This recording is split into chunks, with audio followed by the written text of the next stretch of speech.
Ce matin, nous ne faisons pas de révolution, nous continuons dans le Sermon sur la montagne, Matthieu chapitre 5, et je vais relire tout le passage, qui veut dire les 12 premiers versets. C'est à la page 618, si vous avez la même Bible que moi, Matthieu chapitre 5.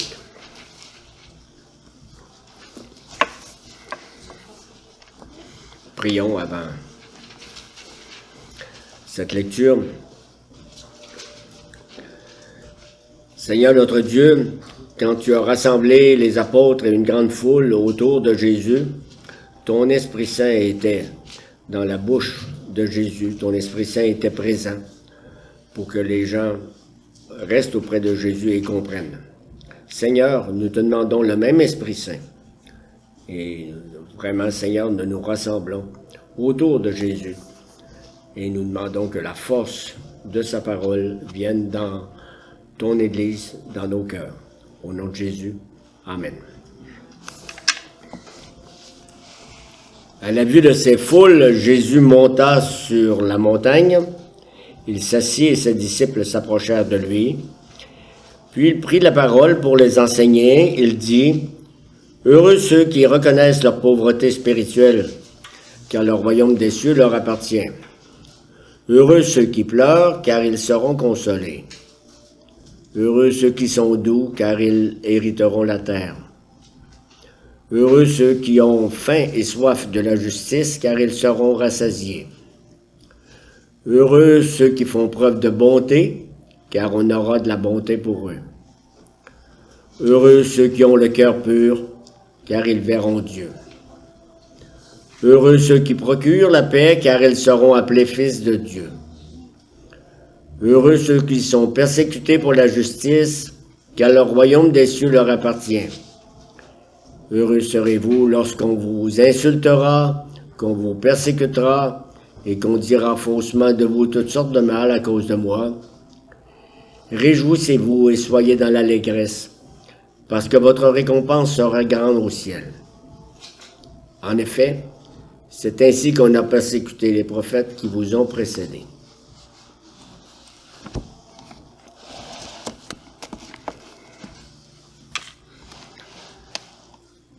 Qu'est-ce que la paix? Pour nous, la paix, c'est l'absence de chicane. Point. N'est-ce pas? C'est ce que j'entendais quand on a grandi, les 7 dans la famille, quand ma mère disait « je veux la paix ». Par exemple, une personne qui se sent harcelée par une autre va dire « fiche-moi la paix ». Ça veut dire « laisse-moi tranquille, arrête d'être sur mon dos ». Pour nous, la paix, c'est l'absence de guerre. On peut regarder une région du monde où il y avait une guerre qui a pris fin, et on peut regarder à bien des endroits dans le monde maintenant. Presque tout a été détruit, les bâtiments sont dévastés, les infrastructures, les ponts, les canalisations d'eau n'existent plus, les écoles sont brûlées, les survivants meurent de faim, et on dit « bon, enfin la paix ». Cette partie du monde est en paix. Pour nous, la paix est parfois l'absence de guerre. Point. Mais dans la pensée biblique, la paix, c'est pas l'absence de guerre. Il y a un mot hébreu que vous utilisez probablement parfois, shalom, où nous le traduisons par paix, mais ça décrit un bien-être qui est beaucoup plus proche de la perfection, de la sérénité, de l'harmonie, de la bénédiction. Le mot biblique shalom évoque plutôt la prospérité, la plénitude, un bonheur sans restriction ni limite. Ça n'a rien à voir avec la guerre est finie. Lorsque Dieu dit à son peuple que la paix soit avec vous, il entend non pas une mini-paix, mais une méga-paix, qui inclut tous ces divers éléments. Le mot paix, on le lit 88 fois juste dans le Nouveau Testament. Et nous le retrouvons ce matin dans la 7e béatitude qui fait partie du grand sermon du roi des rois. Heureux ceux qui procurent la paix, car ils seront appelés fils de Dieu. Premier point que vous lisez, Jésus a tué. Oui, Jésus a tué. Nous allons le voir, la guerre. Les béatitudes sont des paroles vivantes qui concernent chacun d'entre nous. Pour bien comprendre le sens de cette avant-dernière béatitude, le texte que nous avons lu en Éphésiens chapitre 2, le texte que vous avez entendu de Raymond tantôt, c'est capital. Nous revenons à ce texte-là pour la première partie. Jésus-Christ, que le prophète Ésaïe appelle le prince de la paix, Jésus-Christ est le héros incontesté du passage Éphésiens chapitre 2. C'est un passage glorieux sur lequel je reviens. D'abord, dans ce texte-là, l'apôtre Paul, inspiré de Dieu, trace un portrait de l'humanité qui est en guerre contre Dieu. Il écrit dans les premiers versets 11 et suivants que nous étions autrefois païens, sans Christ, étrangers aux alliances de la promesse, sans espérance et sans Dieu. Paul écrit « Souvenez-vous de ceci ». Il y a des choses que la Bible nous encourage et nous commande même d'oublier. Par exemple, les offenses que les autres vous ont faites. Il faut oublier ça. Mais en revanche, la Bible nous commande vivement de toujours nous souvenir de ce que nous étions avant que Dieu vienne nous sauver. Dans la mesure où nous conservons le souvenir de notre éloignement passé de Dieu, et même, disons-le, de notre inimitié contre Dieu, dans la mesure où nous nous souvenons de ça, nous serons capables de mieux estimer l'immensité de la grâce de Dieu, qui nous a pardonné et qui nous transforme. Vous l'avez beaucoup dans l'Ancien Testament. Quand on dit au peuple de Dieu, c'est Pâques, souvenez-vous que vous étiez esclaves. Et si vous ne l'êtes plus, souvenez-vous que c'est moi qui vous ai libérés. On continue dans Éphésiens 2 pour voir que l'apôtre Paul trace un portrait du Fils de Dieu et de ce qu'il a accompli. Jésus a fait quelque chose.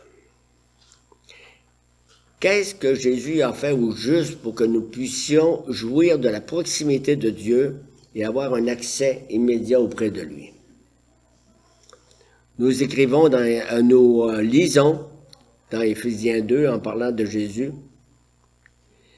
C'est lui notre paix. Par sa croix, il a détruit la haine.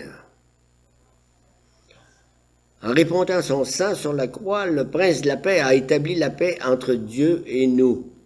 Pensez bien à ces mots-là en Éphésiens 2, verset 16.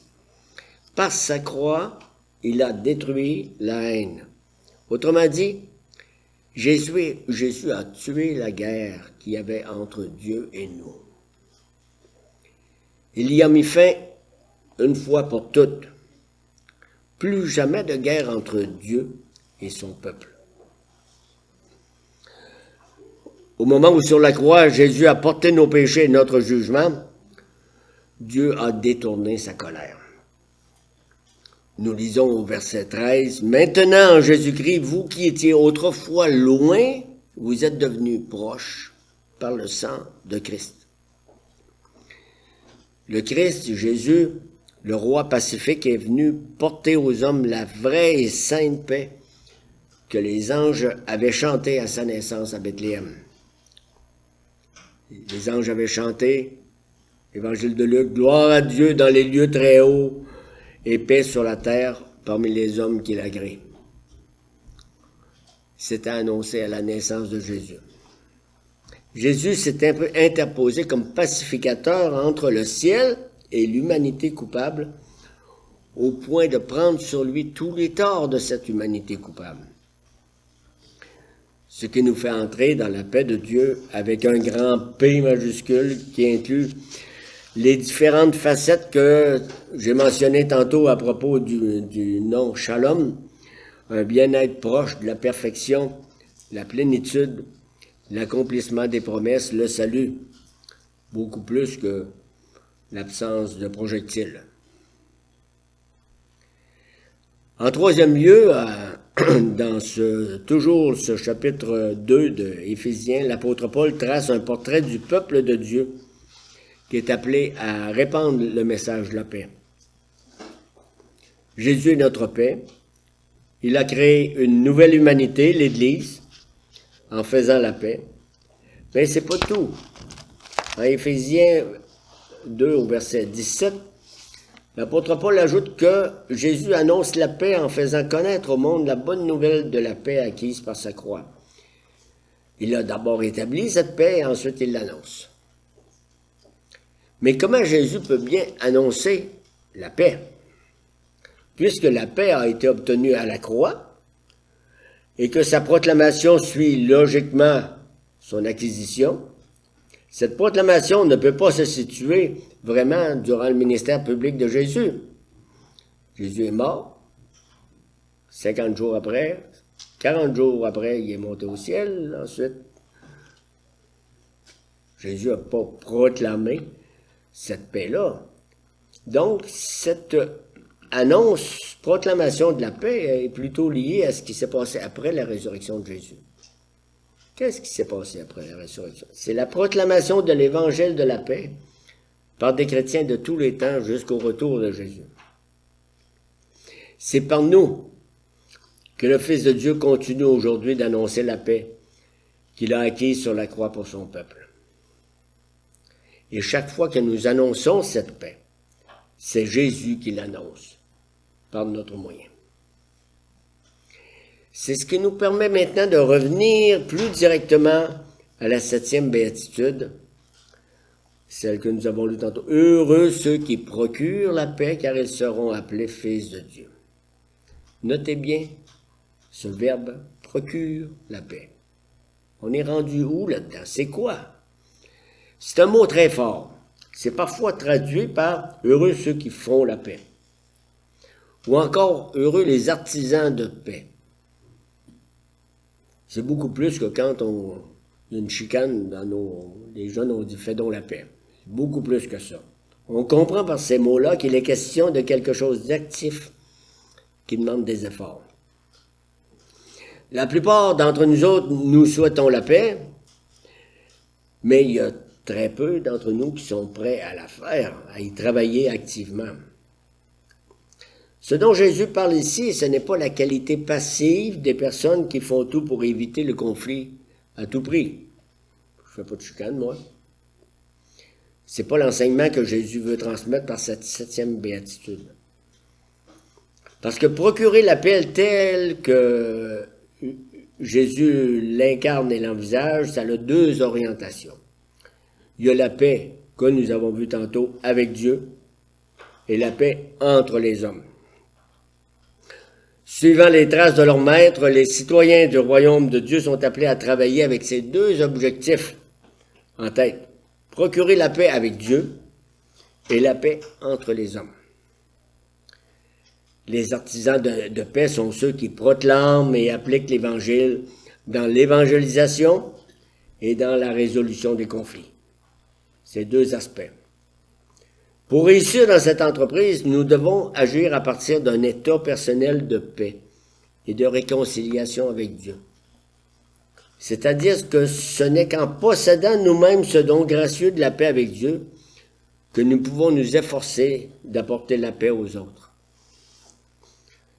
Ayant goûté et vu que Dieu est bon, le plus grand désir de nos cœurs est que les autres jouissent de la paix avec Dieu et de la paix avec ceux qui les entourent.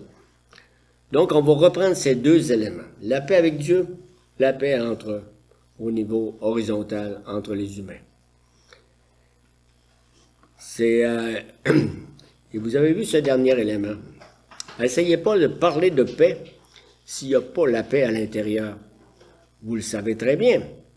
Les gens entendent plus que des mots. Les gens entendent votre état d'âme. Donc, impossible de parler de paix si la paix n'est pas en nous. Faisons la paix avec Dieu. Deuxième point.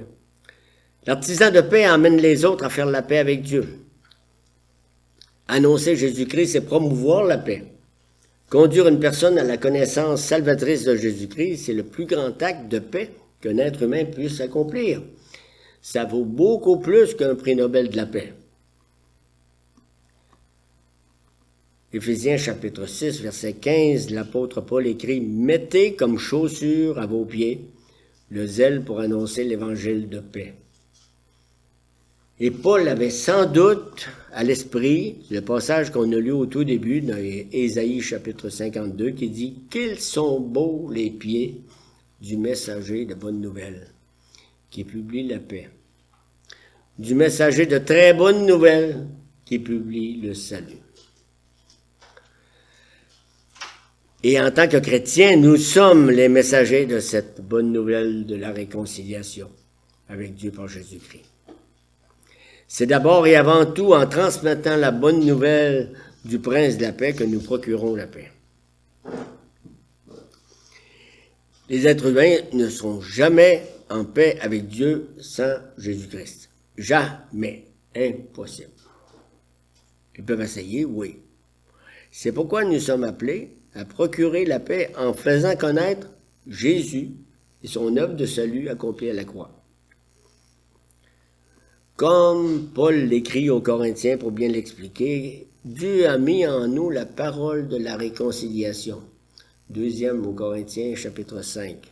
En effet, Dieu était en Christ.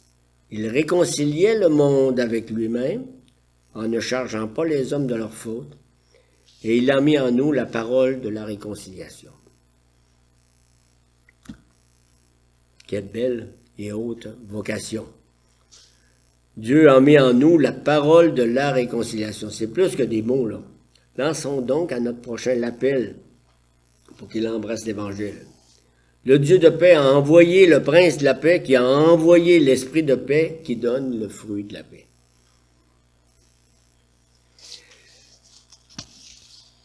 Quelque chose qui est implicite dans ce que Jésus dit dans cette béatitude, se trouve la pensée qui revient dans le Nouveau Testament.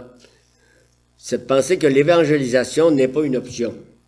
C'est-à-dire que c'est pas quelque chose pour laquelle seulement quelques rares chrétiens, peut-être un ou deux dans la salle, qui peuvent avoir un petit peu d'intérêt de temps en temps. Mais la pensée de ce qu'on écoute ici, l'annonce de l'Évangile, quelque forme qu'elle prenne, fait partie intégrante d'être chrétien. Nous l'entendons quand quelqu'un s'avance en disant « Je suis chrétien, je veux faire partie de l'Église », il s'engage à chaque fois pour dire « Je vais ouvrir la bouche pour parler de ce que je vous dis maintenant ». Le Seigneur appelle tous les chrétiens, sans exception, à procurer la paix en annonçant Jésus. Et ça ne veut pas dire que nous sommes tous également équipés et habiles pour tous les aspects de l'évangélisation personnelle. Mais ça veut dire que nous partageons tous la responsabilité de vivre et de parler pour aider les autres à être réconciliés avec Dieu. L'apôtre Paul voyait ça comme une dette que nous devons au monde. Il écrivait aux Romains, au premier chapitre des Romains, il dit « Je me dois à tous, civilisés ou non, sages ou ignorants. » Il expliquait pourquoi il se rendait au bout du monde dans ce temps-là. L'Église chrétienne serait en meilleure santé et plus heureuse si elle partageait la conviction de Paul. Dieu veut une Église de missionnaires et non pas une Église démissionnaire, une Église qui démissionne. Nous avons vu premièrement que l'artisan de paix amène les autres à faire la paix avec Dieu en leur annonçant Jésus. En deuxième lieu, l'artisan de paix amène les autres à faire la paix avec les autres au niveau horizontal. Pour ça, vous avez toujours... L'artisan de paix construit des ponts entre les hommes et Dieu, mais aussi entre les hommes et d'autres hommes. Et si vous préférez, il abat les murs de séparation, comme on a lu dans le texte tantôt dans Éphésiens. Il abat les murs de séparation, puisque Jésus a abattu le plus grand mur de séparation entre Dieu et nous. À combien plus forte raison devons abattre les murs moins imposants qui sont érigés entre nous par l'orgueil. Donc nous revoyons très bien que l'œuvre du Fils de Dieu, c'est une réconciliation bidimensionnelle. Verticalement avec Dieu, horizontalement avec les autres. Si nous avons trouvé la paix avec Dieu, la recherche de la paix avec les autres doit être un objectif très important pour nous. C'est pour ça que nous sommes appelés à vivre cette paix ensemble. Les enfants de Dieu cherchent à vivre ensemble dans la paix, dans la communion de la famille de Dieu. Plusieurs assemblées ont été détruites parce que des personnes de ces assemblées se sont dérobées à leur devoir d'être artisans de paix.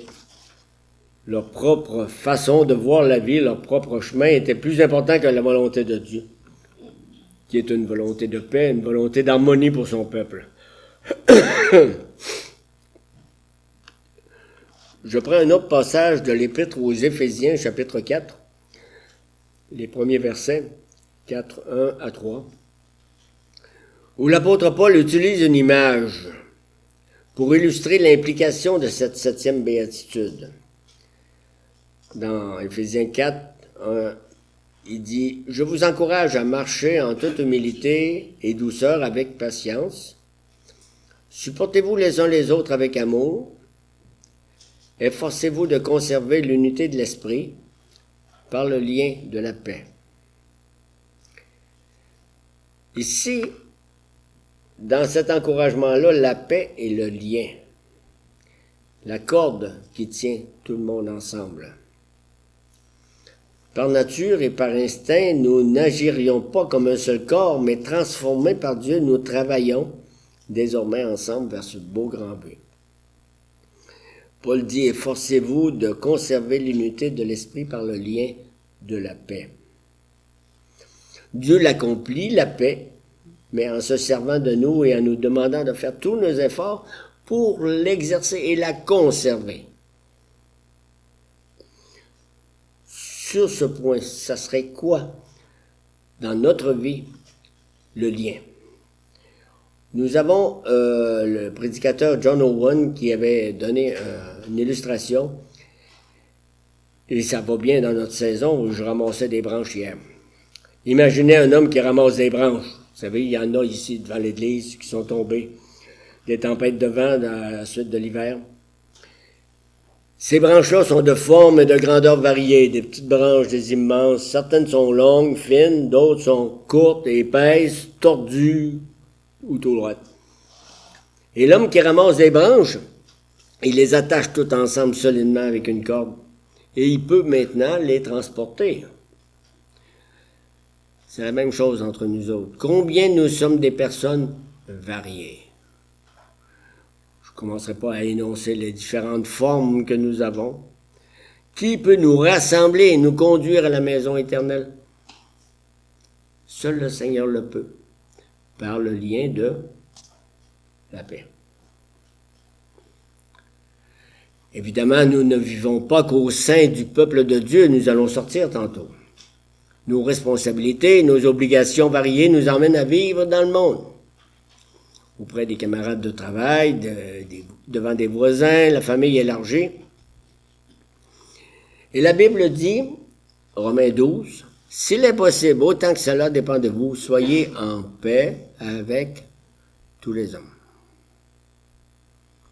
Selon cette 7e béatitude, chaque chrétien est appelé à être un artisan de paix, aussi bien dans la société que dans l'Église.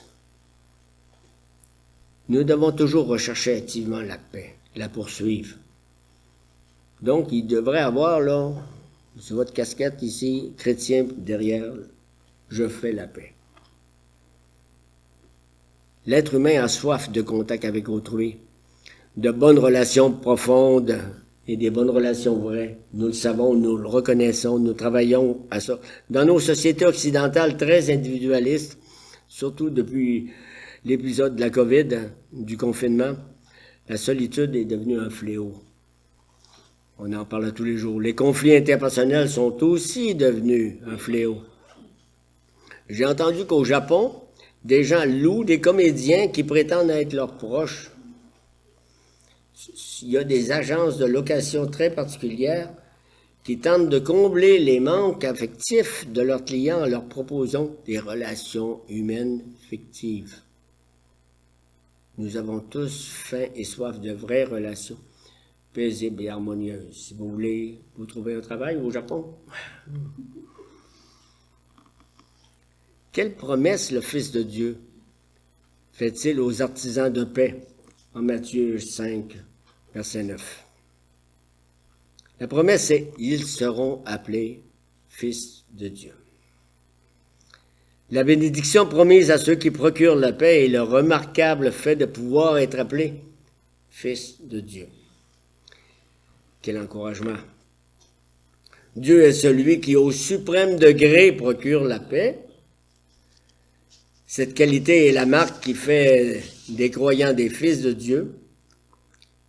Et les fils héritent des caractéristiques du Père. Paul n'écrivait pas comme ça dans le temps, mais aujourd'hui on dit « Ah, il y a l'ADN de son Père ». Les âmes pacificatrices manifestent précisément par cette ère de famille la légitimité de leur filiation divine. Ah oui, il ressemble à son Père, parce que il procure la paix.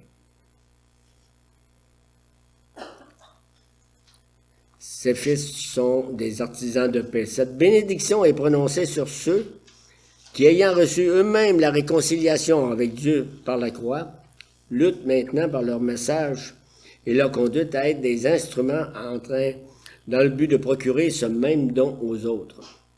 Ce que Dieu a donné, c'est pas juste entre lui et moi, c'est aussi pour tous les autres. Et solidement ancrés dans la paix établie par le Christ Jésus, les artisans de paix d'aujourd'hui doivent prendre la vie de Jésus comme modèle. L'action pacificatrice de Jésus lui a valu la haine des chefs religieux, la dérision de sa famille. Son action pacificatrice l'a conduit où? Dans un jardin, non pas pour un repos tranquille, mais pour une lutte de minuit, non pas pour un rafraîchissement, mais pour une coupe débordante de colère, de puissance. Son action pacificatrice l'a conduit à la croix, mais elle l'a également conduit à la couronne, à un trône et à un peuple de toute tribu, de toute langue, de toute nation, dont nous avons le grand bonheur de faire partie. Ceux qui procurent la paix, parfois ils sont méprisés, mais leur titre n'est pas un sujet de honte. Ils seront appelés fils de Dieu. Ils sont heureux parce qu'ils seront appelés de ce doux et glorieux titre, fils de Dieu. Ce titre exprime une réalité profonde. En procurant la paix, ils ont un trait de ressemblance avec leur papa, qui est le Dieu de paix. Ils agissent selon l'esprit de celui qui a donné la paix. Excusez. Procurer la paix n'est pas un travail qui peut être accompli par nos propres forces. Suivez le cours, vous aurez le diplôme, puis là, tu peux être un artisan de paix. La paix ne peut s'épanouir que là où il y a un changement profond et durable dans les cœurs. La grâce qui a assuré notre paix avec Dieu est la même que celle qui est nécessaire pour faire la paix dans le cœur des autres. Baignons donc toujours nos efforts de paix dans la prière. Demandons à Dieu d'honorer notre travail imparfait pour l'amour du Fils suprêmement fidèle. Nos efforts sont très faibles et souvent déplacés, mais c'est ce que l'Esprit Saint veut utiliser pour faire son travail. Et nous l'avons lu, l'évangile de la paix, c'est la prédication du Christ crucifié. C'est pas bien reçu dans le temps de Paul, ça ne le sera pas mieux aujourd'hui. Par nature, l'homme veut établir lui-même sa propre justice, alors il n'est pas enclin à accepter cet évangile. Et la paix de Dieu se fait seulement à la manière de Dieu. Ça initie, ça pique le cœur, ça initie un combat dans le cœur. Mais si par la grâce de Dieu, le pécheur cède, nous le savons, victoire. Je cite une parole d'Augustin qui dit « Aime la paix, attire tous ceux que tu pourras à la possession de cette paix, qu'il est bon de l'aimer. » L'aimer, c'est déjà l'avoir. Voulez-vous attirer les autres à elle, à la paix? Ayez-la vous-même les premiers. Ceux qui aiment la paix et qui désirent partager ce qu'ils aiment s'appliquent à l'étendre en multipliant les possesseurs. Amen.